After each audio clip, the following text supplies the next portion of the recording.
Hey everybody, welcome back.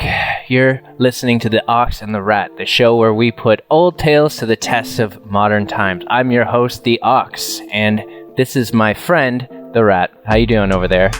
I'm doing well, thank you. Doing well. All right, awesome. Well, this will be a new test for us.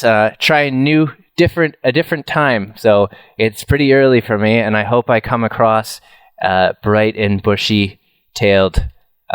Definitely highly caffeinated right now. How about you?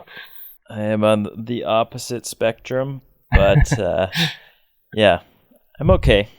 I'm still awake. I don't suggest the caffeine on your end. No, not now. All right. Well, this one today we're gonna listen to another of Aesop's fairy tales, and with a simple message. It's a bit of a longer read, so what do you say we just get to it? Let's do it. All right. The Mother and the Wolf. Early one morning, a hungry wolf was prowling around a cottage at the edge of a village when he heard a child crying in the house. Then he heard the mother's voice say, "Hush, child, hush. Stop your crying, or I will give you to the wolf." That is some harsh stuff right there. Surprised but delighted at the prospect of so delicious a meal, the wolf settled down under an open window, expecting every moment to have the child handed out to him. But though the little one continued to fret, the wolf waited all day in vain. Then, toward nightfall, he heard the mother's voice again as he sat down near the window to sing and rock her baby to sleep. "There, child, there, the wolf shall not get you. No, no, Daddy is watching, and Daddy will kill him if he should come near." Just then, the father came within sight of the home, and the wolf was barely able to save himself from the dogs by a clever bit of running. Do you want to take a guess or stab at the moral here? Wow. I kind of realized I was drifting off like on the first bit. But this one doesn't make sense to me unless I heard it wrong. So the kid's being a brat and the mom's like, "I gotta feed you to the wolf." And then the wolf is waiting there, and the kid never came. And the mom never gave the wolf the kid, from the wolf's perspective, the kid never came. And and then the dad came home and scared the wolf off. That's right.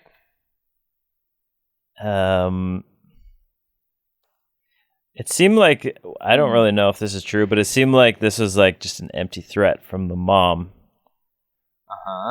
I don't know if the kid was fretting as in like he was still being a dick. You can't see the image. It's literally a baby. Oh, okay. So I don't know if the baby's trying to be a dick or not.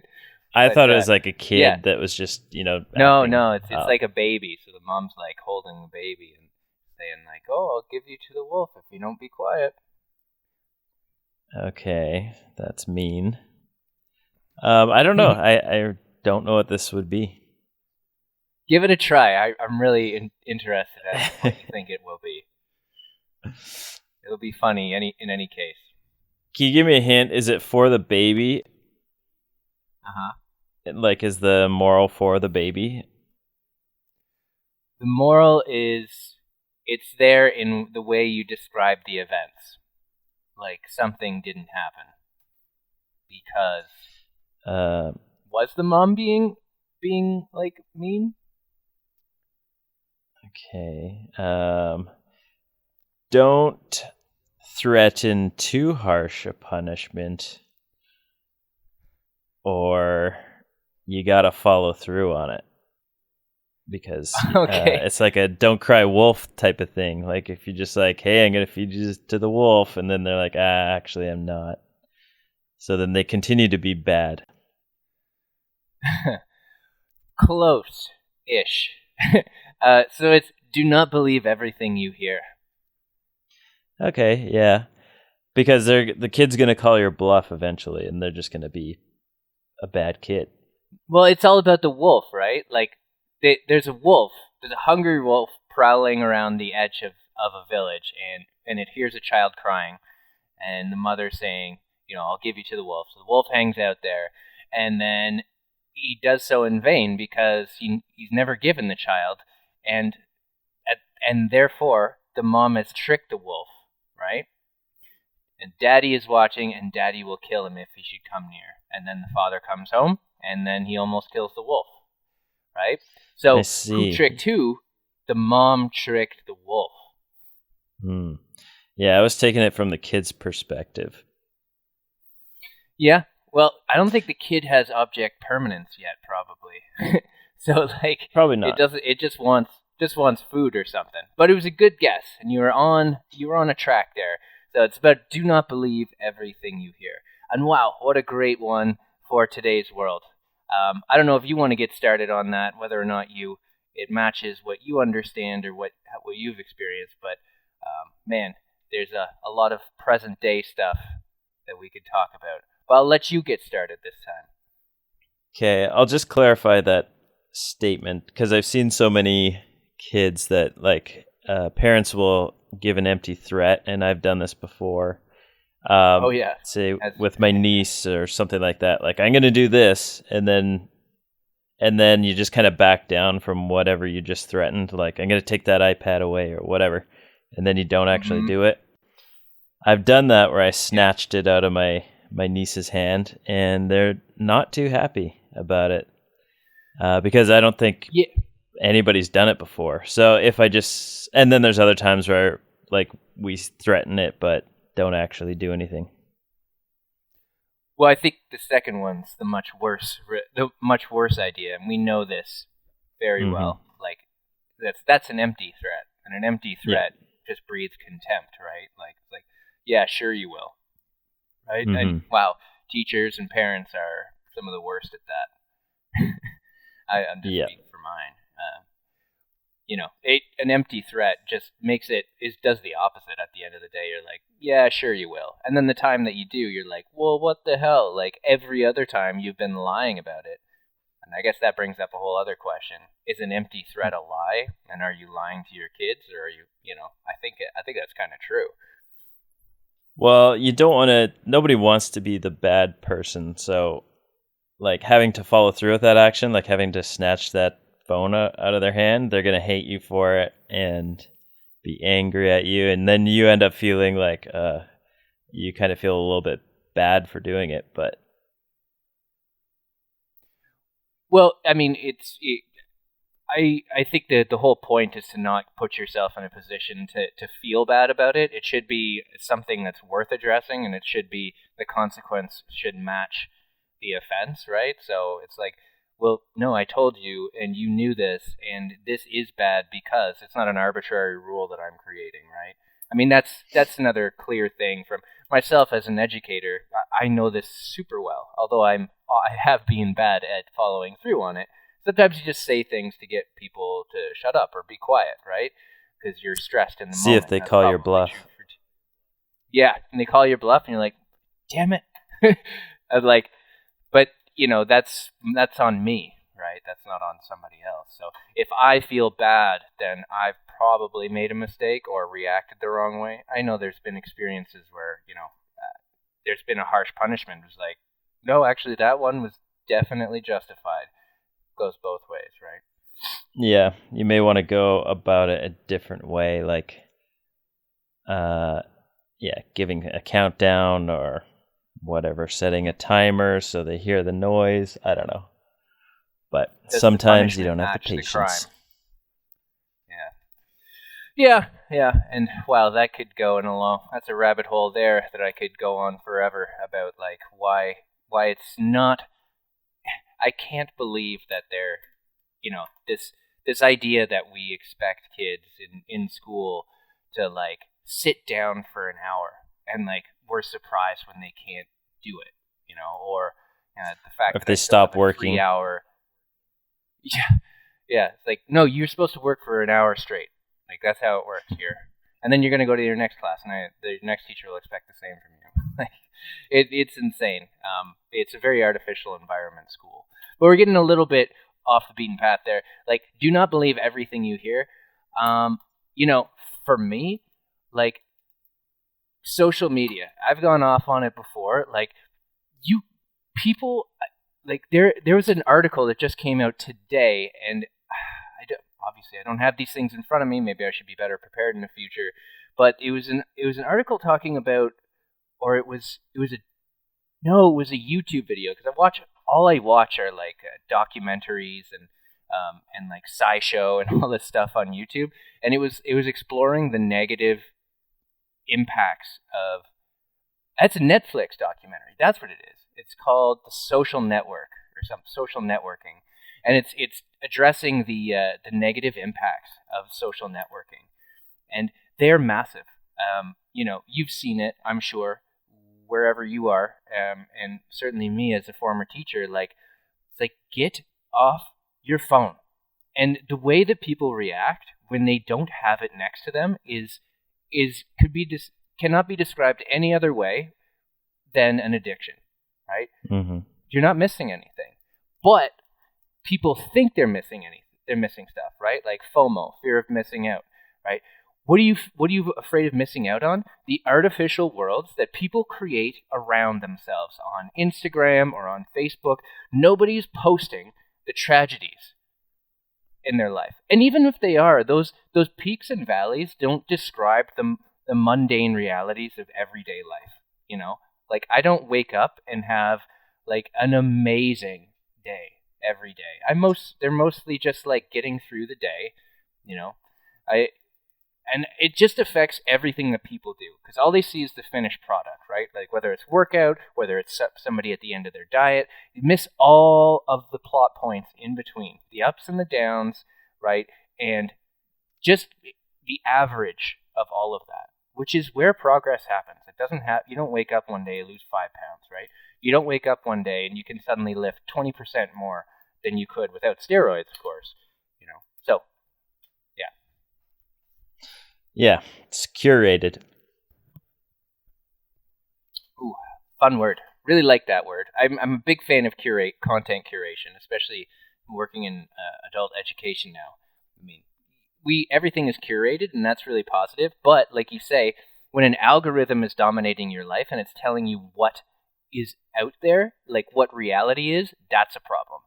I would contrast content curation when it comes to things like music. I think that's super awesome, because that leads to discovery, and that's awesome. Mm-hmm. But when it's giving you a picture of what the world looks like that is super bad, and it's destroying people. It really is.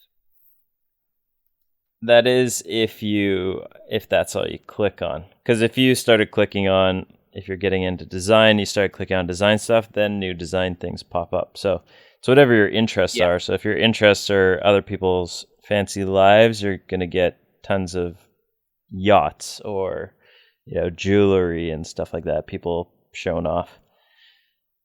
For me, I don't really... Good point, right? Yeah, I mean, I'm not... If I don't have my phone, I'm worried because, like, I don't want to have to buy a new phone. I think I lost it. There's nothing on the phone. I look at Instagram, I'm like, okay, scroll. There's all the people that I subscribe to. That takes like 5 minutes, and then I'm kind of done with it. Yeah. I don't know. I think I don't see any value in Instagram right now because it's not where I'm at. Like, I would if I was, and I want to get into design, and I'm moving in that direction very much, but like, it's not for me right now. I see what you're saying, right? Like, an algorithm is only as good as your clicks, right? Mm-hmm. So I remember this one thing I did before I left teaching with a class. It was a business management class, and I showed them, like, because they waste so much of their time. Like, why are you behind on this? Like, I've like, this isn't me giving you too much work. This is you not doing enough with your time, right? And I sympathize with them, especially when I was teaching in boarding schools, right? I mean, their lives are very regimented, but like, I showed them my YouTube feed, and I'm proud of mine because it's essentially like discovery, learning, stuff like that. It's not even like opinion stuff really anymore. And I told them this was about marketing, and that's why I brought it up. I was like, they know what you like, right? But you can tell them what you'd like more of. And I showed them, like, you know how in YouTube when you click on something, it or you go to your homepage, it gives you like suggested for you stuff, right? You know what I Yes. mean? Yeah. And mine was all like, like SciShow, like history, crash course history stuff. It was like working out, fitness, nutrition, and stuff like that. And I was like, what does this tell you about me? And they're like, well, you like this, you like this, you like this. And I like turned to them, and it was one of those great moments. I got really good at it at some point, where like I just knew exactly when the bell was going, and it was like the last second before the bell. Last thing anybody heard was, and it was silence for a second as well before the bell. After this, said, "What does your YouTube feed say about you?" And it was like crickets. And I saw them like looking up. As a teacher, you can tell those like aha moments. And then the bell went, and then there's like actually a little pause. Usually they just spring out of their desk, but I think that that's true. Like when you're saying like you can control the algorithm, absolutely. But a lot of people are just along for the ride, and yeah, that's a good distinction to make for sure. Because they started the ride to begin with. It's not as if, I mean, they must have clicked on something. It's a lot more sensitive these days. Like I've been watching hockey, and so I went to the Canucks page or something like that, and then like on the main feed, more hockey stuff came up, and then I clicked on one of those. I was like, okay, what's this about? And then more and more came up. It was pretty quick. Like within a day, I'm getting like half of my feed is hockey stuff.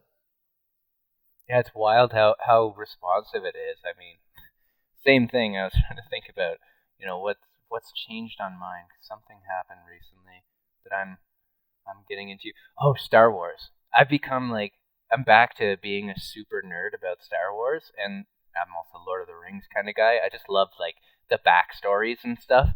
And I my new habit is watching Star Wars fans fan videos explaining like events that weren't on any of the shows and stuff, like thousands of years of history before them, and I'm just addicted to it.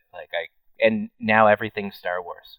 like, but yeah, I don't know. Moving back to don't believing everything you hear. I mean, that's most of the stuff that I'm talking about from my end is pretty harmless. And other than the Instagram, like the fear of missing out, like that's just an awful thing. But moving on to like the political situation right now, I think it needs to be addressed. Like people people have stopped. I get the impression that a lot of people have stopped thinking, and I'm talking about real smart people. Otherwise, they're very reactive, and there's something missing in terms of like being reflective about what you see. Like, okay, so somebody said that Antifa is this, right? And somebody else said that Antifa is this. And there's like a paralysis that happens, I think, with people now because there's so much information, but we never, and that's happened so quickly, that curation and that constant drip of information and crosstalk, that we haven't caught up in terms of educating people about how to like sift through it, right? Like how to be critical about what you read, what to believe, what not to believe, what constitutes an objective opinion versus a subjective like editorializing of a situation. And I think that's where we're getting into extreme problems where I'm getting real concerned about what's happening around the world in terms of politics. I would not be surprised if we faced a crisis in my lifetime when it comes to democracy, because people have stopped believing in the results. Like it's anti-factual now. I don't know how you feel. Yeah, I don't really pay attention unless it's like the algorithm, unless I seek it out. I don't really get a lot of I know there's a lot of chaos in the States and people just digging their heels on either side, or so it seems. But I don't know, like, about the every person, if they are more thoughtful and they think like there are two sides to every story, maybe, or try to do a bit of research on your own, read a bit more into it. I'm not sure if everybody does that or not. It seems like from the news that people just stick to their side, but what do you think? I think there's always, like there is in education, there's always this pendulum swing. It's super frustrating. Like, for example, if you hadn't done master's level education, or no, that's not true. If you don't have a background in education, the history of education, you'd be surprised. You'd think that like social learning is somehow like a new idea, or that play-based education is somehow like this radical new idea, but it's been going on for hundreds of years, right? Um, so I don't know. I think that the people that the pendulum has just swung too far right now, and it's going to swing back. And hopefully, I hate it because I'm reading this stuff like, oh well, they were doing this before, and then somebody for political reasons decided that kids needed to sit in rows of desks, and then we went back the other way. So I think the pendulum's gone way too far in terms of trying to be corrective about about social issues. There is a gray reality where not every policeman is evil, and where both things can be true. I love to say this, we're not where we don't need to defund the police, but we also need police reform. And that's not an appealing way to talk about things because it sounds political, but it isn't. I mean, it's just the reality. Not everything is like black and white. And I think that's where we've lost the ability, and we're just people need to virtue signal. They need to say, "Oh, I'm with the righteous cause," but not every righteous cause is the right cause. You know what I mean? Mm-hmm. Yeah, it's kind of like well, if you think about Canada, they think polite, right? But Oh yeah, that's just we're fake the polite, I would say. yeah, that's just the idea. It's like Japan too. Like, people would say Japanese people are very polite, but in private, it's not quite the same. So I can't remember what I was going with that. It was Well, let something. me point out something else.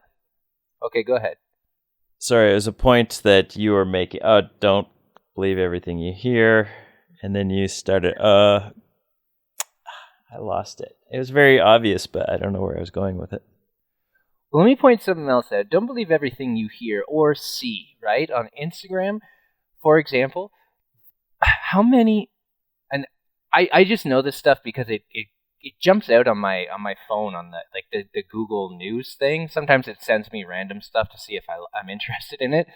And like a lot of the time I get this celebrity news, even though I'm not at all, I swear to God, I'm not at all into like celebrity news, but sometimes like it pops up about all of these social media stars, like either committing suicide or having these breakdowns and stuff. I'm like you're one of those, like, these are people who are saying like, oh, it's okay to be yourself, I'm out there doing all of this stuff, look at me, this is how you're supposed to act. And you know turns out they had massive issues, right? Big surprise. But all you see is the stuff they curate for you. So it's not just you curating, it's also the influencers themselves curating it. And I'll give you another great example. I won't name names, but there's a famous psychologist, I believe a psychologist, who recently took their own life. And they were talking about the power of positivity. I mean, I people need to think twice about what they see, right? What they see and what they hear. It's a tragedy that those things happened, absolutely. But the reality of the matter is that, you're having content curated for you by somebody else as well. It's not always an algorithm. You need to look deeper. I like all the time when I look at wealthy people now, because I got a different idea, a more holistic idea, I think, about what health and happiness are. And I see happy people, and I see wealthy people, and it's easy to just see the money, right? But you look beyond it, you're like, you look 20 years older than you are. Was that worth it? Right? Was all that stress worth it in the end? Yeah, you've got a lot of money, but maybe your children are estranged from you, right? Maybe you're extremely unhealthy. You're obese. Like you've got the muscle, you're suffering from sarcopenia, which is the loss of muscle mass, and a main driver of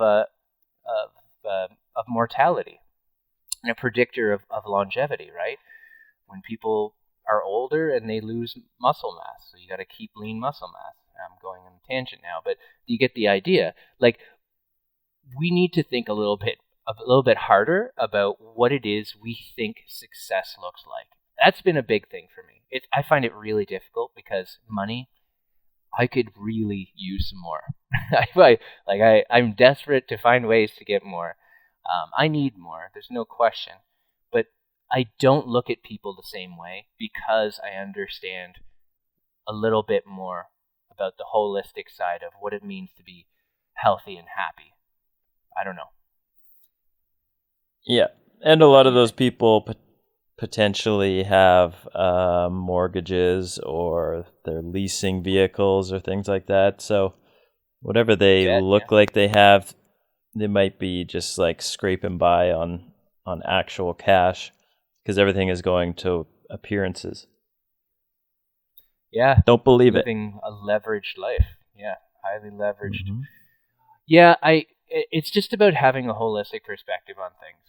And because, that obsession with money, it breeds stress. 100%. I mean, I feel it when I'm like, gosh, I need more, you seem like a pretty laid back person. What do you constitute as success? What does it mean to you? Well, enough time to not work. I think that's a success. If I wanted to have everything that I want or think I should have, or maybe not should have, but I would like to have it, is just a house. That's pretty much it. The basics inside the house. What is it about a house? What is it about a house? Because I've kind of, that's interesting. I've kind of moved in that direction. I came out of my previous mentality. I was like, it's important to make do with less. And now I'm thinking, yeah, maybe I do want a house, but I wonder what the reasons are. Well, first of all, if you're not going to live in it, you can easily rent it, and people can help to pay the mortgage, which is nice. So it's good to get it kind of earlier, and you could have maybe had some of that money paid off by now as well as me.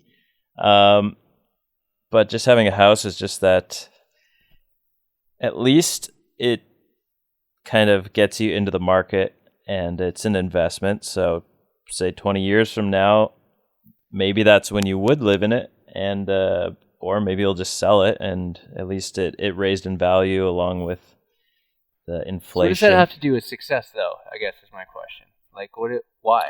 What is it about that? It's not really it's not really success. It's just something. It's a purchase you need to make. It's going to be probably the biggest purchase that you can make. And if you're tying it to success, then you have enough money to actually be able to afford that. Most people cannot buy a house in cash, and it's a 30-year commitment or 25-year commitment. If you're successful and you bought it in cash, well, that would be great. But This sounds a lot like money, right? See, what's enough? I don't know. I kind of guess that's where I'm going with it because it can. I agree, but for me, like a house is more like the what I think about is the freedom and the space to pursue hobbies, to be outside, to build something. That's for me why, because otherwise it might as well be a condo or an apartment. yeah, I like the idea of going outside, having a garden, things like that. Taking care of something rather than just plants in your house. Apartments too confining. Like I've lived in one now for I don't know how many years, 10 years or more, and you're just stuck. It's just a box. Where at least your house, you could go out into the yard. If you're lucky, you have maybe it backs off onto some woods or something like that. It's just you don't feel stuck, I think. Like so, freedom, maybe something like that. All right. Yeah, and Bringing if it it was back. sorry, if it was actually paid off too, like imagine the other freedom you have to do your hobbies and travel and everything. True. Well, bringing it back and talking about, before we wrap up, don't believe everything that you see or hear. Can you personalize that? Can you think of some ways that it applies to your life, or some experiences you've had where it's like, well, I thought that, but in reality it's not true, or something like that?